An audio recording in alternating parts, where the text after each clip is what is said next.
The story of the building is that it's on the site of the Cecil Hotel, which was built in 1890s and demolished in 1930.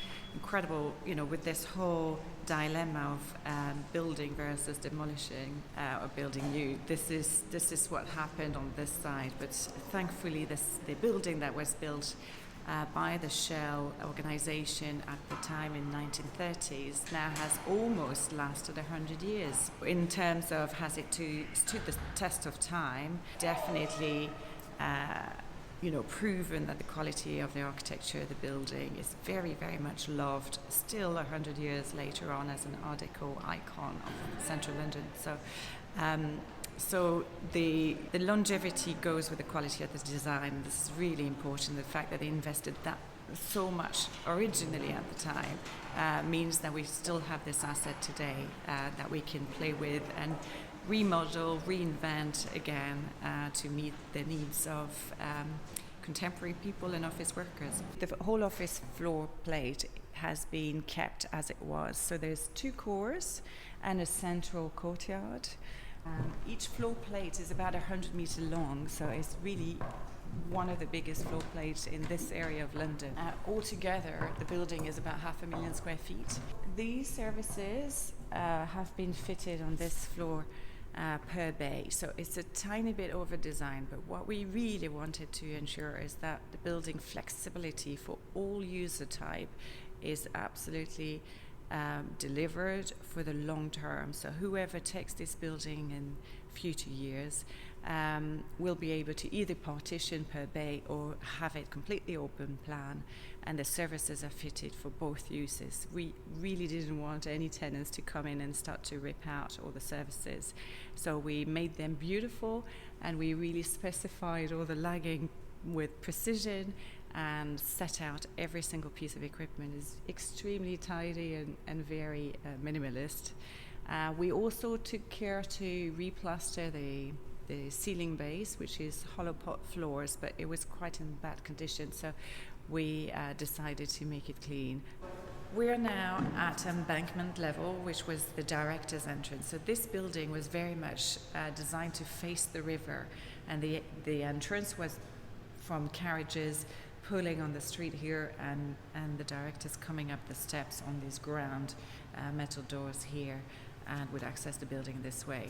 The Strand level where we started was actually a secondary back of house entrance where the carriage would deliver, and that's why you have this sort of semicircular design in the building for vehicles to kind of do a U-turn.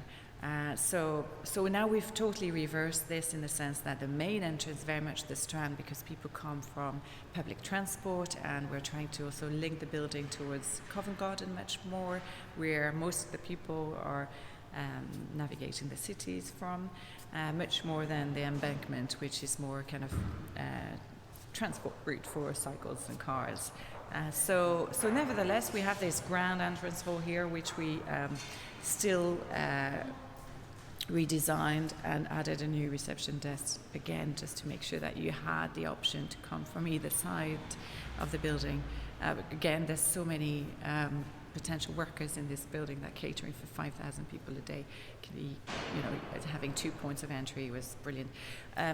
The other thing is also during the works, the building remained occupied and functional, so having 2 entrances enabled this to happen, the works to happen. So we always had one entrance active.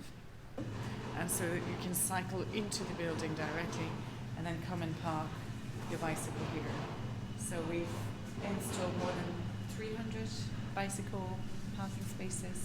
All the electric charging points for the electric bikes are extremely popular, and we perhaps could benefit from adding a few more. So that's the sort of thing that you learn. The level, the quality of the heritage here is immense.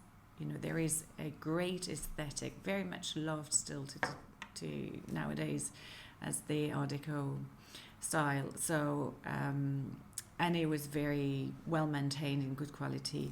So there is absolutely no reason to do anything else than reinvent this building for So I think the case here is not even in question at all. Whether it's retrofit or demolition is absolutely, definitely, looking at reusing this asset for the long term. So retrofit is not just about energy, it has to be about design as well. And the work, again, that we've done with Duncan Mitchell and Hannah Carter and Civic Engineer to some extent really is to make sure that the design delivered is outstanding, because this is what will attract tenants to the building and make this building relevant for future generation.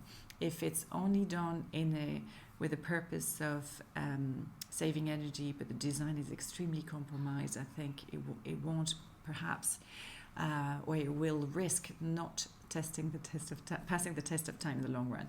So we've got to focus on design quality, and this is really the main aspect of this project here.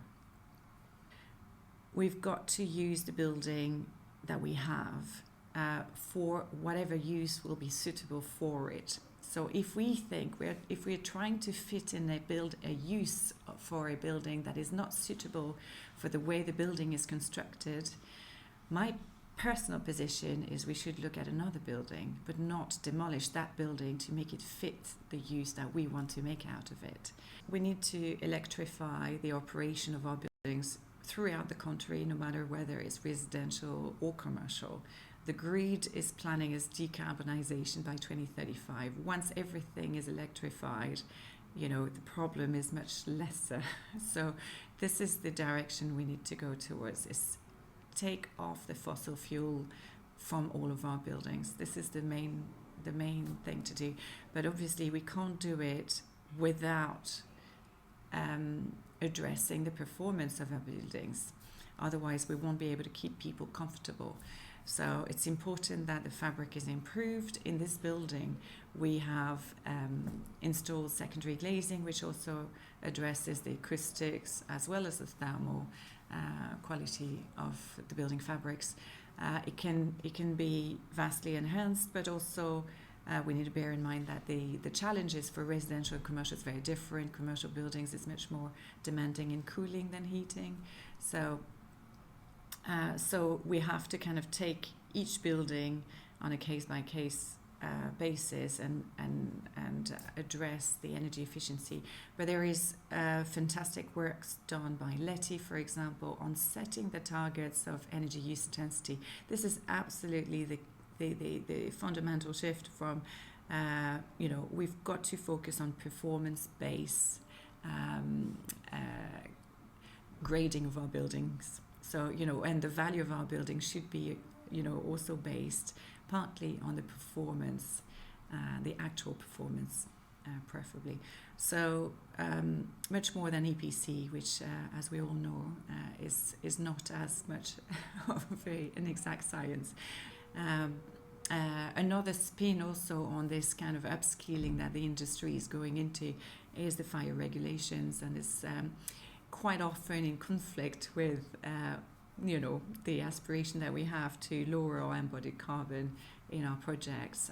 So that's something that is not easy and creates quite a lot of debate, and it's very specific to the UK also. I have to say that, for example, in France, 50% of the construction of a building must be made with wood, and here our insurance company prevent us from using large expenses of wood in our constructions, in particular in facades.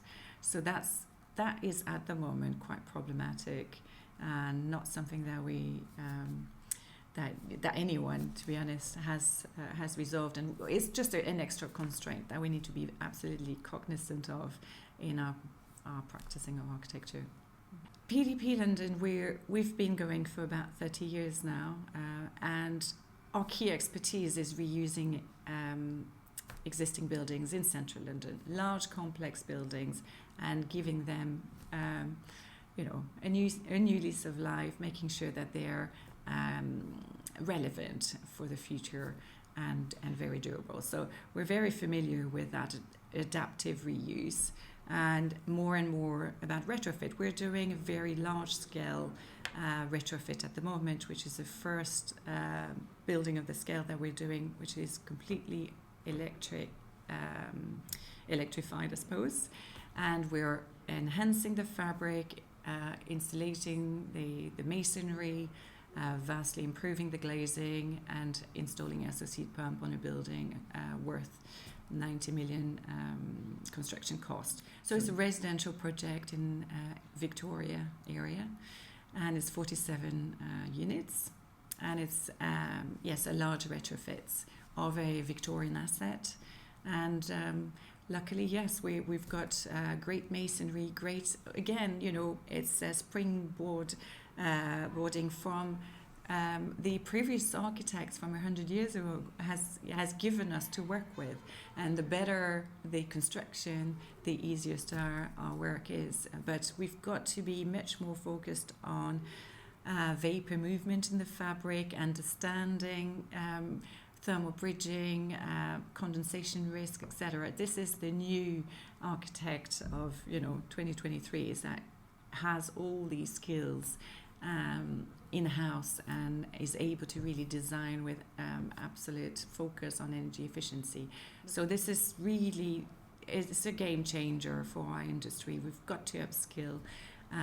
So we're working with also, as you mentioned, Grosvenor, on a net zero residential retrofit with them, and more clients are coming to us because of our expertise, not only in the knowledge to deliver retrofit, and as you know, this is my expertise in the last 10 years really, but also in our expertise of delivering this project. And it's quite rare to have an architect who designs, has the technical expertise of building physics that goes with the retrofit, but also the skills to deliver that retrofit design.